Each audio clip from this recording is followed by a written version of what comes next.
Magandang araw po sa ating lahat. Pagpalain tayo ng Diyos. Patuloy tayo sa pagdiriwang ng ating ng muling pagkabuhay ng ating Panginoon Jesucristo. At ngayong ikalawang linggo ng panahon ng muling pagkabuhay ay tinatawag din natin itong linggong ito ng Mapathalang Awa, no? O Divine Mercy Sunday.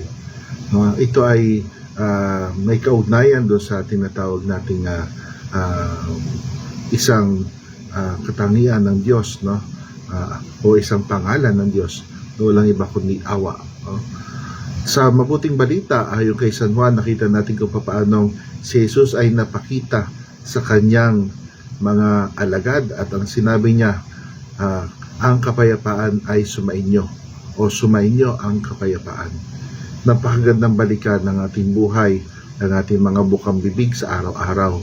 Tayo ba'y mahilig na mag-wish ng kabutihan sa ating kapwa, o baka naman lagi tayong merong self-talk, no, na kung ano-ano ang sinasabi natin o hinahangad para sa ating kapwa.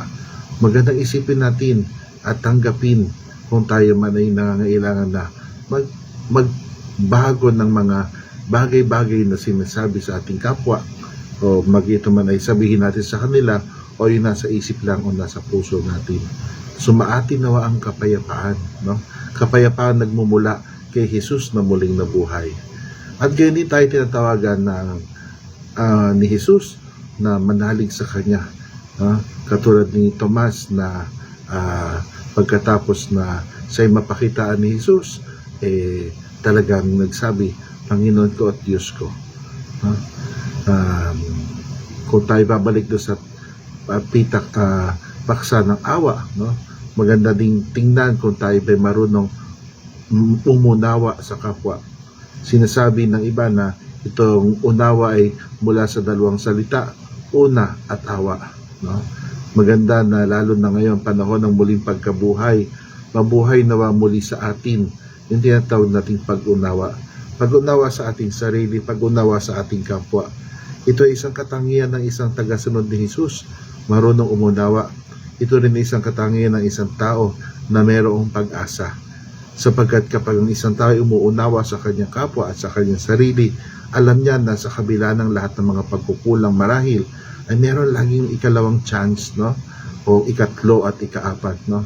Na sana sa ating buhay lagi tayong pamayanihan o pagharian ng kakaibang galak na tayo dahil sa ating Panginoon Jesucristo muling nabuhay, at nawa itong kagalakang ito ay maisali natin sa pagpapakita ng awa sa ating kapwa, at sa ating sarili din, kasi kung minsan may mga tao na hindi marunong umunawa sa sarili, hindi marunong magpatawad.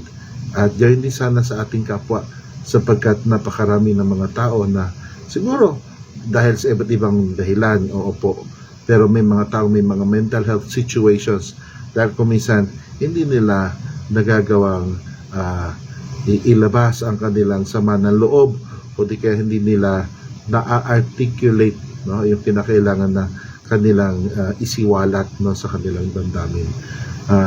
Sana ito ang maging tularan natin, no, ang ating mabathalang awa, ang ating Panginoong Jesus na laging mawain sa lahat sa atin, laging handang magbigay ng second chance dito sa lupang ibabaw. Pagpalain tayo ng Diyos.